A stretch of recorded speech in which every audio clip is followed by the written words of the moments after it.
Imagine you have just $100, not $10,000, not $1,000, just $100. And somehow, that $100 can buy you a tiny piece of a company worth billions of dollars. Sounds almost ridiculous, right? You don't own an office, you don't work there, you don't know the CEO. You might not even know what the company does beyond the products you use every day.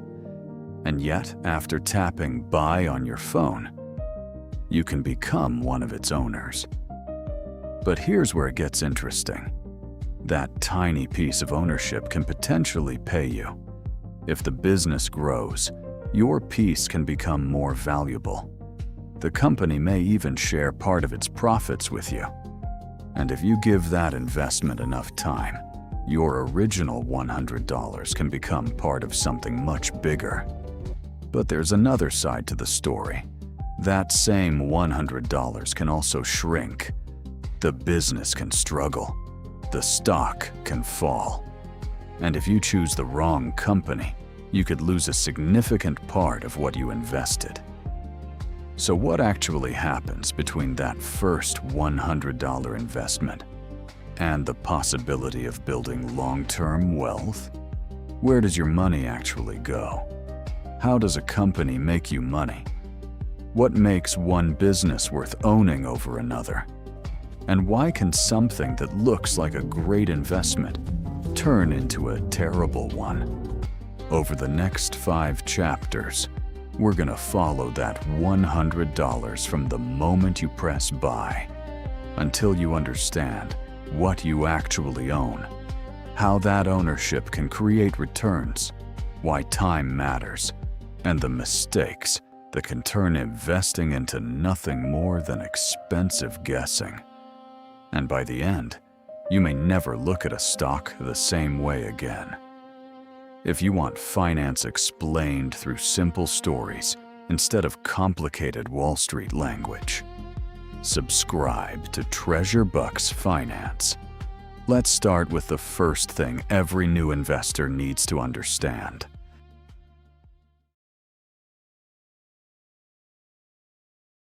When you tap buy, it feels like you're buying a number on a screen, but you're not. You're buying a tiny piece of a real business. Imagine a business worth $1 million divided into 100,000 shares. Buy one share, and you own a tiny piece of that business. The percentage may be tiny, but the concept is exactly the same whether the company has 100 shares or 100 billion. But that raises an obvious question. Why would a company sell pieces of itself to strangers? Because growing a business takes money. A company might need cash to build new facilities, develop products, hire people, or expand into new markets.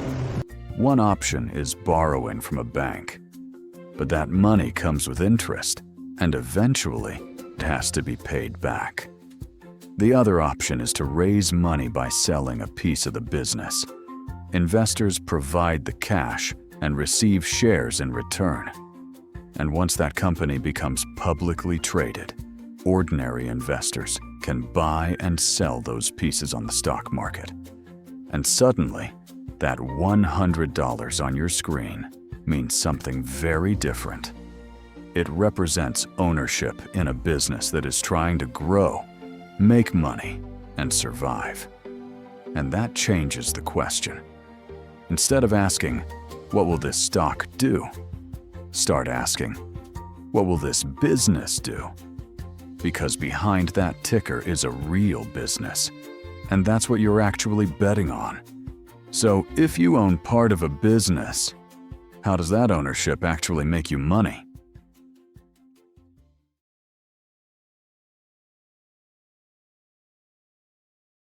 So how does owning that tiny piece actually make you money? There are 2 main ways. First, the business grows, and your piece can become more valuable. Imagine you buy a small piece of a company worth $1 million. Over the next few years, it gains customers, increases revenue, improves its profits, and expands. Eventually, the business is worth $3 million. Your piece is worth more because the business itself became more valuable. But there's another way you can get paid. Dividends. Dividends. Some companies return part of their profits to shareholders as cash. That's a dividend. But there's something else that can make a huge difference. Time. Imagine your $100 grows by 10%. You now have $110. Leave that money invested, and another 10% gives you $121. Then $133.10. Then $146.41. The returns start building on top of previous returns. That's compounding. It's not magic, and it doesn't happen overnight. It's what happens when your money stays invested long enough for returns to generate more returns. That's why starting early can matter so much. Not because $100 suddenly becomes a fortune, but because time gives compounding more chances to work. If you're enjoying this simple way of understanding investing, subscribe to Treasure Bucks Finance. Because now we have to answer the harder question: which businesses are actually worth owning? But owning a business is only the beginning. You still have to decide whether it's a business worth owning. A stock can be everywhere online and still be a terrible business. Popularity doesn't tell you what's happening underneath. So don't start with the stock price. Start with the business. And start with a few simple questions. How much revenue does it generate? In other words, how much money is coming in from customers? Then ask, how much profit does it actually keep? Because huge sales don't automatically mean a healthy business. Then comes another important question. How much cash does the business actually generate? Profit matters, but cash flow tells you whether the business is actually generating cash it can use to grow, reduce debt, or return to shareholders. They also look at the company's financial health, what it owns, what it owes, and how much debt it carries. And then comes one of the biggest questions. Can this business grow? A company with strong products, loyal customers, healthy finances, and room to expand has a very different future from one losing customers, while its debt keeps growing. That's the basic idea behind fundamental analysis. Looking past the stock price and studying the actual business. And this is where one of the most dangerous investing habits begins. Someone online says, "This stock is going to 10 times. You get excited, you buy it. But you can't explain what the company sells.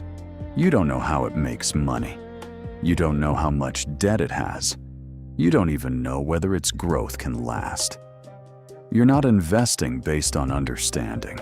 You're investing based on someone else's confidence." That's why doing your own research matters. Because ultimately, you're the one putting your money at risk. And even a great business can become a bad investment if you make a bad decision. That's why understanding what you own matters more than following the crowd.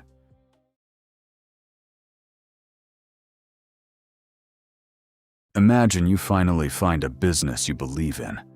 You understand what it does. You like its future.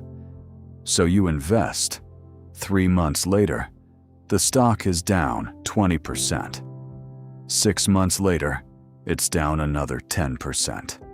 And now you're staring at your account thinking, did I just make a terrible mistake? This is where many beginners learn an uncomfortable lesson. The stock market doesn't move in a straight line. Fear spreads. News changes. Expectations shift. And sometimes the stock price moves much faster than the business itself. That's why long-term investing requires something no app can give you: patience. But patience doesn't mean holding everything forever. It means understanding what you own and giving a good business enough time to develop. And there's another piece that matters: diversification. Imagine you have $10,000 and put every dollar into one company. If that company suffers a major setback, your entire investment feels it. Now imagine spreading that money across different companies, industries, or investments. One company can still disappoint you, but it doesn't have to take your entire portfolio down with it. Diversification doesn't guarantee profits. It doesn't eliminate risk. It simply keeps one bad investment from having the power to ruin everything. You don't need every investment to become a winner. You need a strategy that can survive the ones that don't. And that's important because the biggest threat to long-term investing isn't always a market crash. Sometimes it's the investor.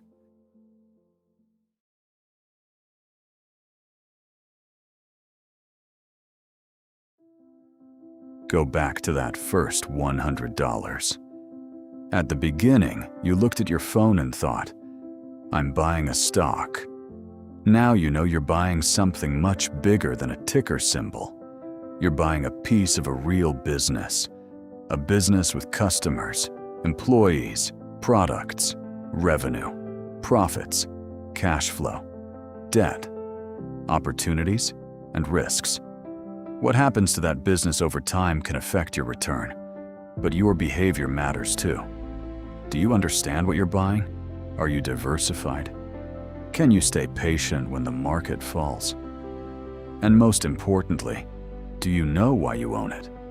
Because one of the easiest ways to lose money is to buy something you don't understand. You can have the best investing app. You can follow every market headline. You can watch 100 finance videos. None of it replaces understanding the business underneath your investment. And you don't need thousands of dollars to start learning. You don't need to find the next stock that will explode overnight. You can start by understanding what you own and by asking better questions. Your first $100 probably won't make you rich overnight. And that's not the point. The point is learning what happens when money becomes ownership. When that ownership participates in a growing business, and when time gives compounding a chance to work. The stock market isn't a magic machine that turns $100 into a fortune. It's a marketplace where people buy pieces of real businesses. Some businesses grow, some stagnate, some fail. Your job isn't to predict every move. It's to understand what you're buying, manage your risk, and give good decisions enough time to work. So the next time you open your investing app and see a stock price, don't just ask, "Where's this price going?" Ask yourself, "What business am I actually buying?" Because once you understand what's behind the number, the market starts looking different. You stop seeing a flashing price. You start seeing a business. You stop chasing every move. You start thinking in years.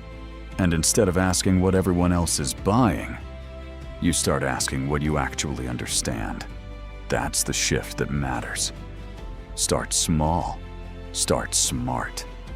Think long-term. And don't just become a consumer of businesses. Learn how to become an owner.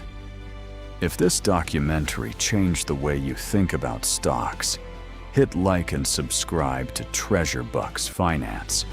Because here, we don't just look at the numbers, we uncover the story behind the money. I'll see you in the next documentary.